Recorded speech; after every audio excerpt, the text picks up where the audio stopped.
Hi there, I'm back. Joe Simons here with Retirement Think Tank. Hello, Retirement Think Tankers.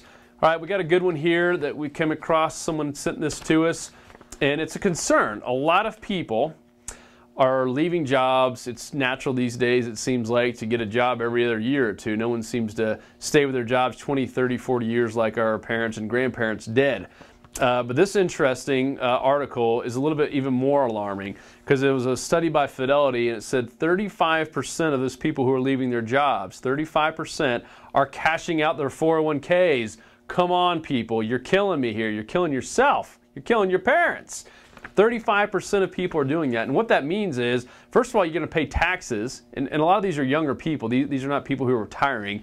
This 35% of people leaving their jobs and cashing in their 401ks are people that are usually going back to another job. Some of them, of course, have been laid off and might need the money. But still, that should be like your ultimate last resort, because you're going to pay taxes and then you're going to get hit with another 10% penalty, assuming you're not 59.5, which most of these people are not. I mean, it's just crazy. So here's an example that Fidelity gave on a 30-year-old, so you can understand the implications on this, people. A 30-year-old who cashes out an account, their 401k account, they leave a job, they have $16,000 in there.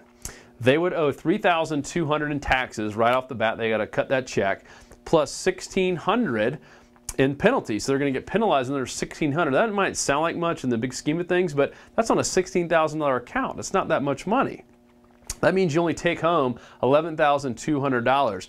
Here's the long-term implications, and even more worrisome on this.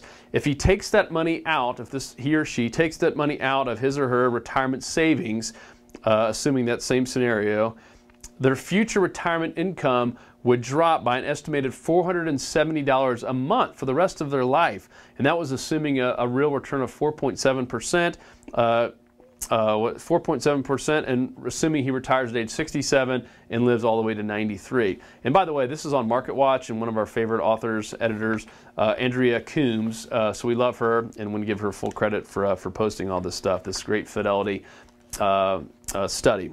Now, here's the solution. One is just get educated, I think, right? Because that's part of the problem. I remember the first job that I left. I'm guilty as well. I left a job. I did not cash out my 401k, but I do remember being confused. I was young. I was confused on what are my options. And there's tons of options, as I found out. You can roll it into your next company's 401k, assuming they have one. You can wait. I mean, even if you don't get a job for a while, you can wait. You don't have to do anything. You can move it into an IRA or traditional IRA. You can, if you're going to cash it out, you might as well put it in a Roth, or at least keep your retirement savings going and do something smart.